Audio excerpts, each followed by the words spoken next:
سلطان القديم من الرجس الخبيث المخبث الشيطان اللعين الرجيم وقبيله ونفخه ونفسه وهمزه. بسم الله الرحمن الرحيم. من كان عدوا لله وملائكته ورسله وجبريل وميكال فإن الله عدو للكافرين. صدق الله مولانا العلي العظيم وبلغنا رسوله النبي الكريم ونحن على ذلك لمن الشاهدين والشاكرين والحمد لله رب العالمين. إن الله وملائكته يصلون على النبي يا أيها الذين آمنوا صلوا عليه وسلموا تسليما.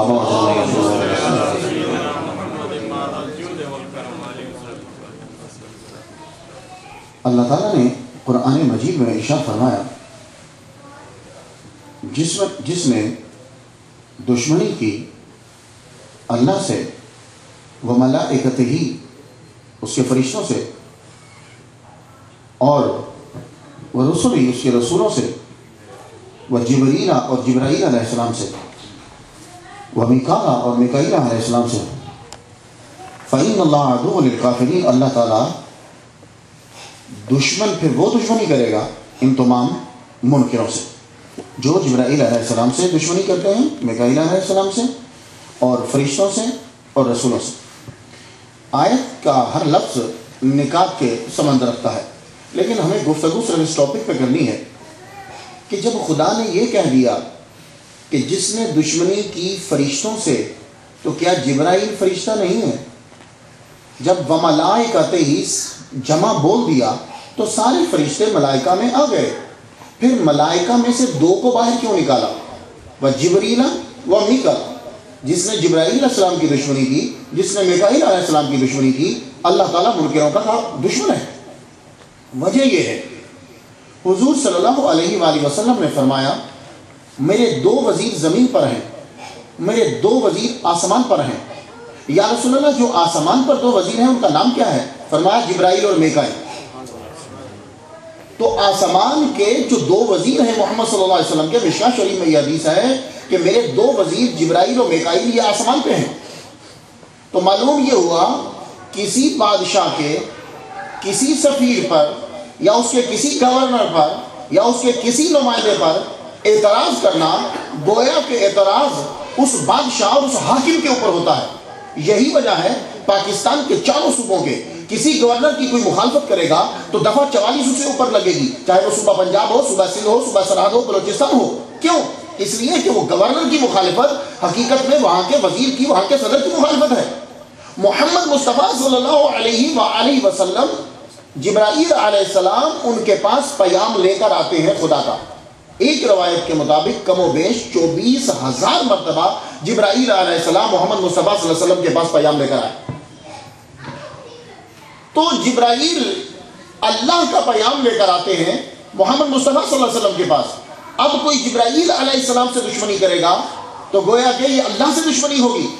اب چلیے جب حضور پر حج لازم ہوا، حج نبی کو جب حضور صلی اللہ علیہ وسلم نے مکہ سے مدینہ کی جانب ہجرت کی تو 8 سال گزر گئے، تو 9ویں سال حج کی آیت آ گئی وَلِلَّهِ عَلَى النَّاسِ حِجُّ الْبَيْتِ مَنِ اسْتَطَاعَ إِلَيْهِ سَبِيلًا.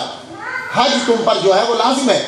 تو حضور صلی اللہ علیہ وآلہ وسلم نے ابو بکر صدیق رضی اللہ تعالیٰ عنہ کو امیر حج بنا کر مکہ کی جانب روانہ کیا کہ جاؤ یہ اسلام کا پہلا حج ہے، اس کے امیر تم ہو، یہ حج کرواؤ.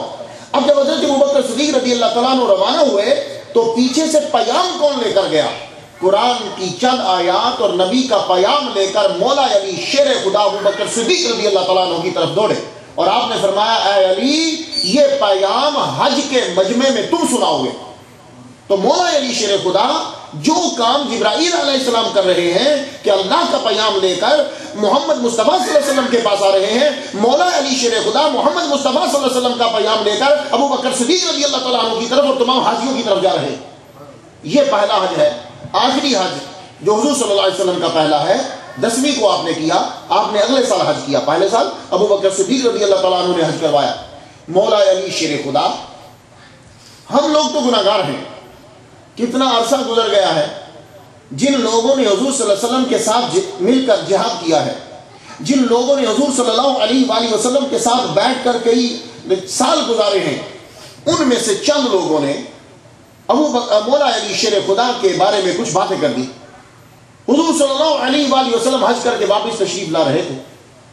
حضور صلی اللہ علیہ وسلم نے راستے میں کھڑے ہو کر جتنا مجمع تھا حاجیوں کا، آپ جانتے ہیں جب سرکار نے حج فرمایا تو ایک روایت کے مطابق کم از کم 1,14,000 کے قریب صحابی موجود تھے اس حج کے اندر، یعنی جس نے حضور کو دیکھا تو صحابی بن گیا۔ 1,14,000 کا مجمع ہے۔ جب میرے نبی نے حج کیا تو اس سارے مجمع کو رکوا کر محمد مصطفیٰ صلی اللہ علیہ وسلم نے فرمایا اس بات کی تم گواہی دیتے ہو کہ میں اللہ کا رسول ہوں؟ کیا تم مجھ پر ایمان لاتے ہو؟ اللہ تعالیٰ کی وحدانیت کی گواہی دیتے ہو؟ سب نے کہا ہاں۔ تو پھر اس کے بعد محمد مصطفیٰ صلی اللہ علیہ وسلم نے فرمایا پھر غور سے سن لو، جس کا میں مولا ہوں اس کا مولا علی مولا ہے۔ من کنت مولا ہو فعلی مولا ہو، جس کا میں مولا ہوں اس کا علی مولا ہے۔ یہ محمد مصطفیٰ صلی اللہ علیہ وسلم نے اعلان فرمایا۔ یہ بہت ساری کتابوں میں ہے، نسائی شریف میں ہے، حاکم نے اسے بیان کیا ہے، مسند امام احمد بن حنبل کے اندر اس کو جو بیان کیا گیا ہے۔ برا بن عازب رضی اللہ تعالیٰ عنہ نے اس حدیث کو بیان کیا ہے، جب حضور صلی اللہ علیہ وآلہ وسلم نے یہ اعلان کیا کہ حضرت علی مولا ہے اس کے جس کا میں مولا ہوں، تو آپ جانتے ہو کہ سب سے پہلے اس کا اقرار کس نے کیا تھا؟ نہیں علم۔